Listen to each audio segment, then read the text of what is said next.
I watched NXT Vengeance Day, and I thought it was a strong show. A good crowd, too, in DC. They were pretty hot for pretty much the entire show. And that energy is a big part of what made those old NXT takeovers feel so special. It was still only the second best show of the weekend, though, behind Grand Slam Australia. They were both very good shows, but I give the edge to Grand Slam. Stephanie Vaquer is the new Women's North American Champion with her win over Fallon Henley. I like Fallon. I think before the draft last year, I pitched for her to get called up.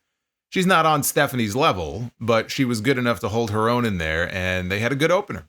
I actually think the crowds are more invested in Stephanie than they are in Giulia, and they like Giulia. I mean, so do I. But Stephanie's reactions are just a notch above, and it's not hard to see why. She's great. The announcers went on about how she just became the first ever South American-born champion in WWE. But as someone pointed out to me, Ezekiel Jackson was born in Guyana, and he was the Intercontinental Champion. So the announcers on their own show were incorrect. She is the second South American-born champion ever in WWE. Axiom and Nathan Fraser have quietly become one of the best tag teams in all of wrestling over the past year.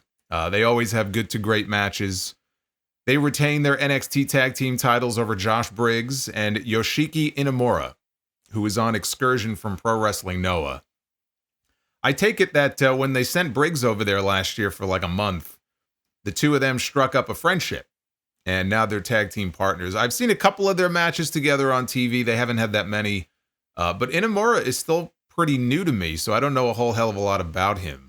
By the end of this match, though, even he had fans chanting his name. And I love how Briggs just traded one tag team partner for another. But I thought everybody looked good here. This turned into a hell of a match. I would even say the best on the entire show. I had this over the main event. I just love that they're more open to sending their talent to other promotions and inviting other talent in, like, Inamura to work shows for a while before he goes back. It's just something that I'm still not used to them doing. Every other promotion pretty much has always done this. But WWE, they were always, no open borders here. They're all very walled off, and I think we know why. But even if this is only for NXT and they don't really do this on the main roster, I like that they're doing it at all. After the match was over, both teams got jumped by a group of mystery men who had their faces covered, and it gave me Retribution vibes, which is not a good thing. And the fans chanted, "Who are you?" at them. So I know they've been teasing this for a little while. I think they've had some teasers on TV and glitches and stuff. So it's not like it came completely out of nowhere, but that's all we got here. That was not the last time we would see them either. They put Eddie Thorpe over Trick Williams in a strap match. And the fans in the crowd, they were shook. Hands on their heads, the whole deal, because they could not believe that they had Trick Williams lose to this guy. Now, I have not been following their story every single week. I've seen bits and pieces of it. I know Eddie was obsessed with trying to win the NXT Championship when Trick was still champion.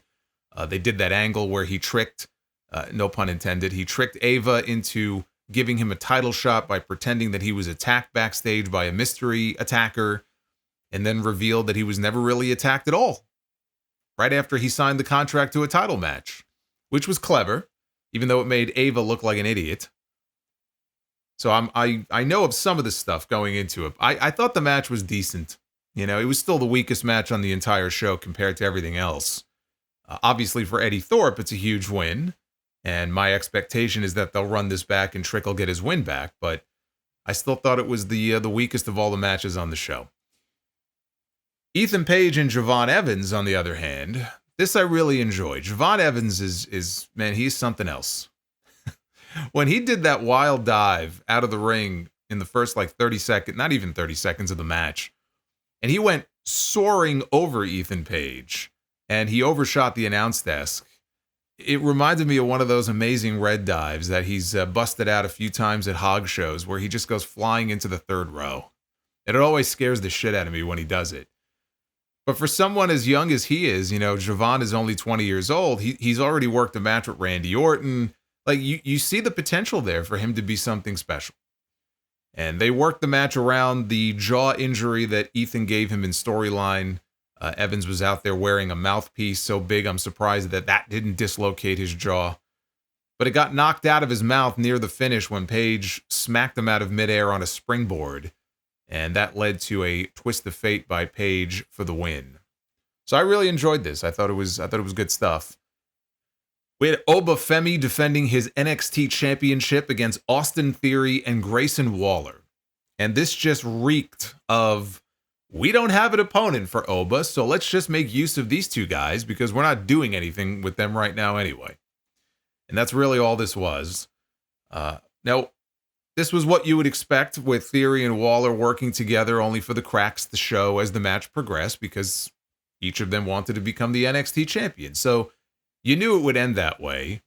They've been teasing a breakup with these two since the Reagan administration, and they did it again here, which means that we'll likely get another 6 months of this before they finally pull the trigger. But they ended up having a pretty good match here. Oba is the real deal. I've said that before. Obafemi is just, he's just got all the tools to be a major star on the main roster, and he will be.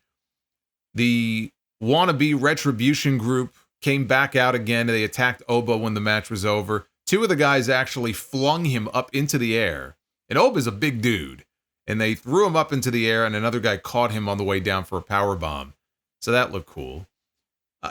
Whether this new faction hits, who knows? But I can't help but look at them and think Retribution. I just can't. I'm scarred. I'm still scarred to this day. I can't help it. And they closed the show with the four-way match for the NXT Women's Championship with Giulia retaining her title over Bayley, Roxanne Perez, and Cora Jade, who was a late addition to the match. I figured they added her to eat the pin, but Giulia pinned Roxanne to retain the title. But if Roxanne is getting the call-up soon, then it makes sense. So we got to see Giulia and Bayley mix it up for the first time. And while not as messy as some of the work was with Bayley and Lyra on Raw last Monday, that was their first time in the ring together. There were moments here where these two clearly were not on the same page. And Bayley actually looked the roughest out of all four women in this match.